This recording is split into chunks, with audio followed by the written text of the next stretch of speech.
What's up mga Choy? For today's video, bumalik naman tayo doon sa bukid mga Choy para magtanim ulit ng mga saging. And yes, ito po yung part 2, a day in my life in bukid. Kahapon mga Choy, 10 piraso na saging lang yung dinala namin doon sa bukid. Kaya kulang pa yung tanim namin doon. Kailangan talaga punuin yung mga saging doon mga Choy para hindi na tayo magbalik-balik. So ngayon mga Choy is kailangan na namin i-parking yung sasakyan namin kasi uso talaga yung carnapping namin dito mga Choy. Kaya mag-ingat po tayo. Update pala dito sa saging namin mga Choy. Okay na talaga siya kasi palaging umulan dito. Andito na tayo sa farm guys. So pupunta kami doon sa bukid para magtanim ng mga saging kasi wala talaga siyang tanim doon, so nag-decide kami na taniman yung mga saging doon. So ito na pala yung farm namin guys. So as you can see sa likod ko, okay na po siya kasi palagi na po umulan dito, so hindi na po siya na nasisira.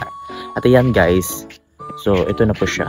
Okay na talaga yung saging namin dito mga Choy. Hanggat maaga pa, pupunta na tayo dun sa bukid para hindi tayo maabutan ng init kasi napakadelikado talaga ngayon mga Choy. So ngayon mga Choy is pupunta na tayo doon sa bukid. Again guys, so pupunta na naman tayo sa bukid doon. So magtanim tayo ng saging. So laban tayo guys. Laban. So ngayon mga Choy is hindi naman siya sobrang mainit kasi maaga pa naman. Kailangan natin magtanim doon sa bukid mga Choy kasi wala nang tanim doon. So ngayon mga Choy is magre-rest muna tayo kasi sobrang bigat talaga yung dala namin. Pero kunting kimbot lang mga Choy kasi malapit na tayo makarating. Ito pala yung dadaanin namin mga Choy. Napakadelikado talaga dito kasi sobrang masukal at malamig. Hindi natin alam kung meron ba nakatira dito mga ahas kasi sobrang lamig talaga siya mga Choy. Gabis guys, nakakatakot dito kasi ang lamig ng place. Baka medyo tabi-tabi po. Tabi-tabi po. Tabi-tabi po. Sige, tabang-tabang. Tabang-tabang. Uy. Sige, tabi-tabi po.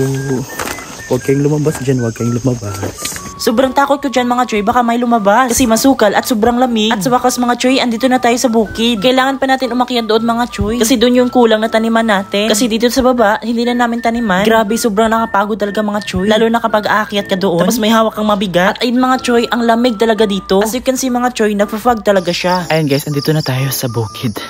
Ay, grabe nakapagod. Kaya pa be. Ang Disney Princess na haggard na. So ngayon mga Choy, 3 days na to siya. 3 days na to siya dito sa amin. May mga kulang-kulang talaga kasi hindi namin madala yung mga maraming saging kasi ang bigat.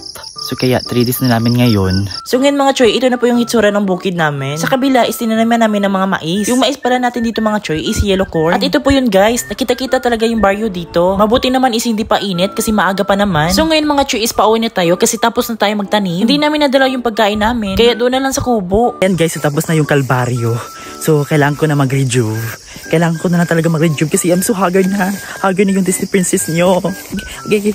So ngayon mga Choy, dadaan muna tayo doon sa masukal. Andito na naman tayo mga Choy. Takot na naman tayo magdaan dito. Nagdadalawang isip ako kung kaya ko ba or hindi. So no choice po tayo mga Choy. Magdaan na lang tayo dito. Kasi kapag doon ka magdaan sa kabila, aakyat ka pa din. Habang nalalakad ako mga Choy, parang may narinig akong mga tunog. Ewan ko ba kung ano yun. Tinuloy ko na lang yung paglakad. Kahit sobrang takot ko na dito. Kasi sobrang lamig talaga at masukal. At sa wakas mga Choy, nakalabas na tayo. Andito na tayo sa palayan. Itong palayan mga Choy is amin po to. Sobrang malawak po talaga dito. Bago lang pala ito inaani. Ngayon second week sa May mga Choy, pwede na ito taniman. Naka-remember ako nung bata pa ko mga Choy. Dito pala yung tinayo yung kubo namin dati. So ngayon wala na. Dati mga Choy, sobrang dami talagang ahas dito. Pero ngayon wala na. Andito na tayo sa payag. Ito na. Kaayo. So ngayon mga Choy, andito na tayo sa kubo natin. Sobrang gutom talaga mga Choy, kaya kumain po tayo. Nagdala pala kami ng saging. And yes mga Choy, sobrang laki talaga yung saging namin. Ito pala yung ulam namin mga Choy. Isang tuyo at yung humba. At ayun mga Choy, kain po tayo kasi sobrang gutom na. If you are willing to watch my video, don't forget to follow, like, and share mga Choy. Thank you!